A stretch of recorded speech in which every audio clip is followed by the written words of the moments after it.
Olá, amigo criador, amigo estudante de veterinária, amigo das aves. Eu sou Renan Civaroli, vou falar um pouquinho para vocês hoje aqui sobre respiração das aves. Quero convidar vocês aí para se inscrever no nosso canal e dar ideias aí, o que a gente pode agregar no dia a dia de vocês.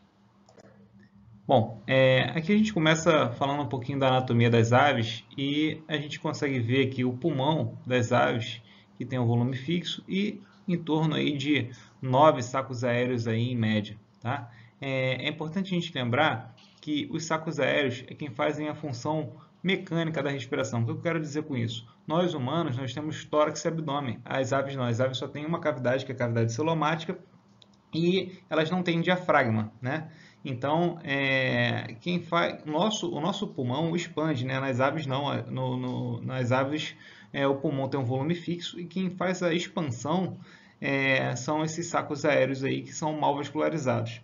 Isso é importante a gente saber que eles são mal vascularizados porque quando a gente vai medicar uma ave que porventura tem uma infecção no saco aéreo desse, é difícil a medicação ter nível terapêutico para tratar esses sacos aéreos, porque eles são mal vascularizados justamente. Então, assim, muitas vezes a gente precisa lançar mão da nebulização via nebulização com nebulizador ultrassônico para poder chegar lá tópico nesses sacos aéreos e a gente está tratando uma aerossaculite. Aqui mais uma vez um pouquinho falando dos pulmões, eles têm um volume fixo nas aves, né? Eles estão localizados dorsalmente na cavidade celomática. Eles têm 3 subdivisões brônquicas e eles são ligados a esses sacos aéreos aí, que é quem faz a função mecânica aí da respiração. Então, como é que esses sacos aéreos expandem já que eles não têm diafragma? Quem faz a função de expansão desses sacos aéreos são justamente os músculos intercostais, né?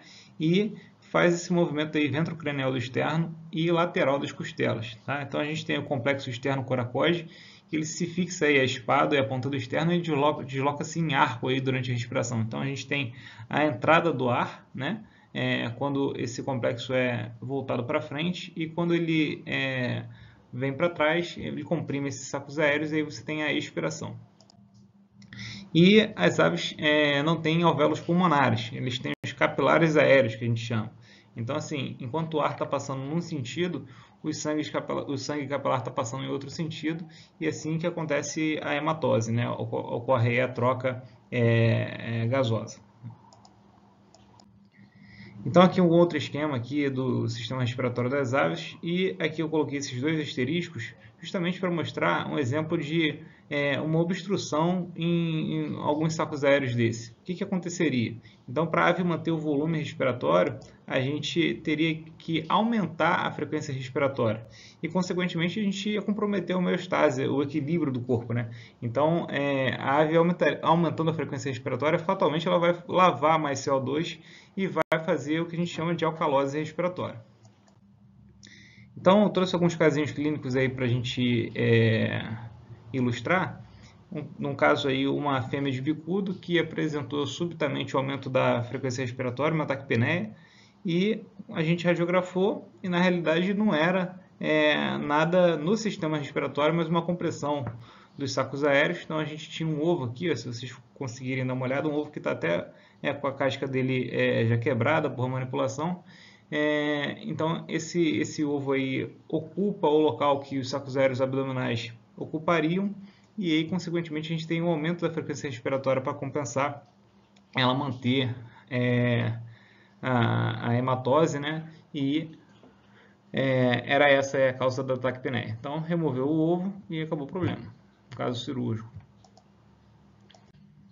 Um outro caso aí de um animal com aumento da frequência respiratória, só que é um caso mais a longo prazo, um caso mais crônico. E na realidade esse animal era um animal obeso, a gente tinha um hemograma dele normal, não tinha sinal de infecção, mas tinha um plasma lipêmico, o que indica o aumento de triglicerídeos, né? Então a gente tinha muita gordura circulante, inclusive o animal tinha uma doença metabólica, então por alimentação inadequada ele tinha que aumentar a frequência respiratória dele para poder compensar, já que a gordura estava ocupando e comprimindo e fazendo um efeito de massa nesses sacos aéreos.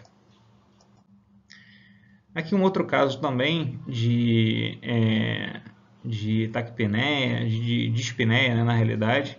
Era uma ave que tinha, essa setinha aqui está no lugar errado, vocês me desculpem, teria que estar aqui no pulmão, tá? Essa setinha da direita. A gente tem uma opacidade pulmonar, uma calopsita, tá? E a gente tem o espessamento dos folhetos do saco aéreo. Então, nesse caso aí, o animal tinha uma pneumonia com aerosaculite e a gente fez PCR e ele tinha, ao mesmo tempo, clamidiose e micoplasma. Então é isso, pessoal. A gente vai manter esses vídeos curtinhos assim e até breve. Muito obrigado.